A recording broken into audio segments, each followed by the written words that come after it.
नमस्कार। आज हम किडनी तथा यूरिनरी ट्रैक्ट में होने वाले स्टोन की बीमारी के बारे में बात करेंगे। Kidney stone normally northern part of India में काफ़ी कॉमन है तथा हॉट क्लाइमेट कंडीशन में ये ज़्यादा देखा जाता है। किडनी स्टोन माना जाता है 60 to 70% लोगों में जीवन में कभी ना कभी किडनी स्टोन बनते हैं। किडनी स्टोन्स के सिम्टम्स काफ़ी समय तक किडनी स्टोन एसिम्प्टोमेटिक रह सकते हैं तथा जो कॉमन सिम्टम्स किडनी स्टोन्स की वजह से होते हैं, जो कि कमर में या फ्लैंक में दर्द रहना, बहुत ही तेज़ मरोड़ के साथ दर्द उठना, जो कि दर्द नीचे ग्रोइन की तरफ पास होता है, फीवर आना, पेन के समय वॉमिटिंग होना या डायरिया होना, पेट का डाइजेशन ठीक ना रहना तथा इसके अलावा यूरिन संबंधी सिम्टम्स जिसमें कि पेशाब में जलन होना, यूरिनरी पैसेज में दर्द होना तथा यूरिन में ब्लड आना या यूरिन में स्मेल होना, ये पॉसिबल सिम्टम्स हैं। कई बार ऐसा देखा जाता है कि पेन केवल शुरुआती समय में होता है, लेकिन उसके बाद जब किडनी डैमेज स्टार्ट हो जाता है उस समय पेन ख़त्म हो जाता है। तो उस समय हम ऐसा मानते हैं कि किडनी का स्टोन शायद निकल गया हो। अल्ट्रासाउंड की जांच के द्वारा किडनी स्टोन की डायग्नोसिस की जा सकती है। कई बार स्टोन किडनी और ब्लैडर के बीच में जो ट्यूब होती है यूरेटर, उसमें भी फंसा हो सकता है। अल्ट्रासाउंड इन यूरेट्रिक स्टोन को बहुत अच्छे से नहीं देख पाता है। इन केसेस में हमें नॉन कंट्रास्ट सीटी स्कैन या अथवा प्लेन सीटी स्कैन करने की आवश्यकता पड़ती है। जब किडनी स्टोन यूरिनरी ट्यूब में फंस जाता है तो वो स्वेलिंग प्रेजेंट करता है, जो कि अल्ट्रासाउंड में हाइड्रोयूरेटरोनेफ्रोसिस की तरह दिखाई देती है। इसके अलावा यूरिनरी कल्चर करने की आवश्यकता होती है, क्योंकि किडनी स्टोन के साथ कई बार यूरिन का इन्फेक्शन भी हो सकता है। इसके अलावा जिन मरीज़ों में फीवर तथा यूरिनरी ट्रैक्ट इन्फेक्शन के सिम्टम्स हैं, उनमें कंप्लीट ब्लड काउंट द्वारा इन्फेक्शन का बॉडी पे जो असर हो रहा है उसकी जांच करने की आवश्यकता होती है। किडनी स्टोन की डायग्नोसिस के बाद इलाज के लिए कई ऑप्शंस उपलब्ध हैं, जिसमें फर्स्ट प्राइमरी ऑप्शन जो कि उपलब्ध है वो लिथोट्रिप्सी है। लिथोट्रिप्सी द्वारा बिना बॉडी में कोई पंक्चर हुए किडनी स्टोन को तोड़ा जा सकता है, लेकिन ये तकनीक केवल सॉफ्ट किडनी स्टोन जिनकी सीटी स्कैन पे हार्डनेस 1000 हाउंसफील्ड यूनिट से कम होती है और जो साइज़ में 1 सेंटीमीटर से 1.5 सेंटीमीटर तक होते हैं, उनमें ही ये तकनीक सफल हो सकती है। यूरेट्रिक स्टोन में अगेन लिथोट्रिप्सी द्वारा क्लियरेंस की संभावना थोड़ी कम होती है। इसके अलावा जो नेक्स्ट तकनीक जिसके द्वारा किडनी स्टोन का इलाज किया जा सकता है वो PCNL होती है, परक्यूटेनियस नेफ्रोलिथोटमी। इसमें कमर के थ्रू पंक्चर करके किडनी स्टोन तक पहुंचा जाता है और उसे तोड़कर निकाल दिया जाता है।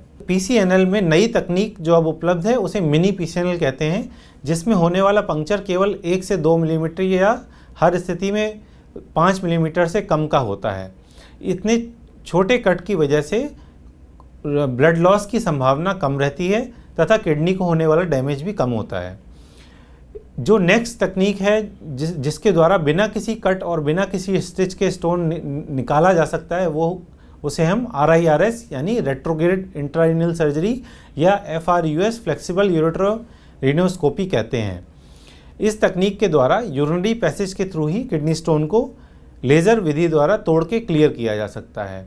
ये स्टोन निकालने की अत्याधुनिक तकनीक है जो कि हमारे अस्पताल में उपलब्ध है। इसके द्वारा बिना किसी कट और स्टिच के और बहुत ही कम ब्लड लॉस के साथ स्टोन का इलाज किया जा सकता है। मरीज़ को उसी दिन 6 घंटे के अंदर डिस्चार्ज किया जा सकता है और मरीज़ अगले दिन से अपनी नॉर्मल दिनचर्या पे वापस लौट सकता है। इसके अलावा यूरेट्रिक स्टोन्स के लिए यूरेट्रोरिनोस्कोपी की जा सकती है, जिसके लिए सेमी रिजिड यूरेट्रोस्कोप का इस्तेमाल होता है। स्टोन के इलाज होने के बाद या फिर जिन मरीजों में मेडिकल थेरेपी द्वारा स्टोन स्वतः ही निकल जाता है, उनको आगे स्टोन की प्रिवेंशन के बारे में जानना बहुत ही आवश्यक है। ये कहना गलत नहीं है कि जिन मरीजों को ज़िंदगी में एक बार स्टोन होता है उसमें से 50% मरीजों को इलाज के बावजूद अगले 5 वर्ष में दोबारा स्टोन होने की संभावना होती है। समाज में स्टोन को लेकर बहुत सारी भ्रांतियाँ सुनने में आती हैं और हर व्यक्ति के पास अपनी एक राय होती है कि किसी को क्या खाना चाहिए और क्या नहीं खाना चाहिए। मोस्ट कॉमन भ्रांति जो है कि बीज वाले सब्जियां नहीं खानी हैं या पालक नहीं खानी है या ऑक्सलेट वाली चीज़ें नहीं खानी हैं, ये पूर्णतः गलत है। कॉमनली हमें मिक्स डाइट लेनी चाहिए। अत्यधिक ऑक्सलेट वाली चीज़ों को कम मात्रा में लेना चाहिए या अवॉइड करना चाहिए, जिनमें कि चॉकलेट्स, नट्स, टी, कॉफ़ी आदि शामिल हैं। प्रिजर्व्ड फ्रूट जूसेस तथा कोल्ड ड्रिंक इत्यादि के सेवन से बचना चाहिए। तब प्रोटीन की मात्रा को भी नॉर्मल 1 to 2 मिलीग्राम पर केजी बॉडी वेट के हिसाब से लेना चाहिए। लीन प्रोटीन का, जिसमें फ़िश, चिकन या वेजिटेरियन प्रोटीन में पनीर या सोयाबीन, ये सेफ प्रोटीन्स हैं। रेड मीट का सेवन को अवॉइड करना चाहिए। इसके अलावा फ्रूट्स और ग्रीन वेजिटेबल्स का इस्तेमाल अधिक करना चाहिए, क्योंकि फ्रूट्स में एंटीऑक्सीडेंट्स होते हैं तथा साइट्रेट अपने आप में स्टोन को बनने से रोकता है।